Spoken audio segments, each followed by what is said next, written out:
হয়েছেন আল্লাহ পাক যেন তাদেরকে জীবিত থাকলে পরিবারের কাছে ফিরিয়ে দেন এই আশাবাদ ব্যক্ত করি। আমি খুব অল্প কথায় আপনাদেরকে শ্রদ্ধা জানাই। এখন পর্যন্ত দলের প্রতি টান আছে বলেই ওয়ার্ড থেকে আপনারা এখানে এসেছেন। আমি আপনাদেরকে একটি কথায় অনুরোধ রাখবো, আমরা বলি ত্যাগী নির্যাতিত, আসলে তারেক রহমান এবং বেগম খালেদা জিয়ার চেয়ে কি আমরা ত্যাগী নির্যাতিত নেতা কর্মী? আমি ঠিক বলছি?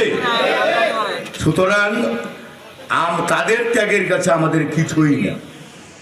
ধৈর্য ধরুন, ধৈর্যধারীকে আল্লাহ পাক পছন্দ করেন।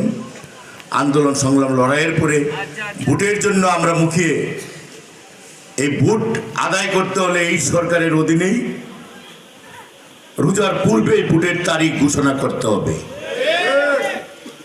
আমরা ইমানি দায়িত্ব পালন করব তো? তাহের তালুকদার সহ সারা বাংলাদেশে যাদেরকে জনাব তারেক রহমান সাহেব 31 দফা বাস্তবায়ন করে আগামী দিনে সুখী সমৃদ্ধশালী বাংলাদেশ গঠন করার যে সনদ প্রচার করেছেন, সেটা সম্ভব হবে এই তাহের তালুকদার সহ নেত্রকোনা, ময়মনসিংহ সারা বাংলাদেশে কমপক্ষে 151 সিট পাশ করালে সংসদে রাষ্ট্র পরিচালনার দায়িত্ব পাবে। ঠিক আছে? 300 আসন পাবে না। আমরা চাই জনাব তারেক রহমানের নেতৃত্বে 31 দফা বাস্তবায়ন করার জন্য বেগম খালেদা জিয়ার দুয়ায় নির্দেশনায় যেন রাষ্ট্র বিএনপি পরিচালনা করতে পারে।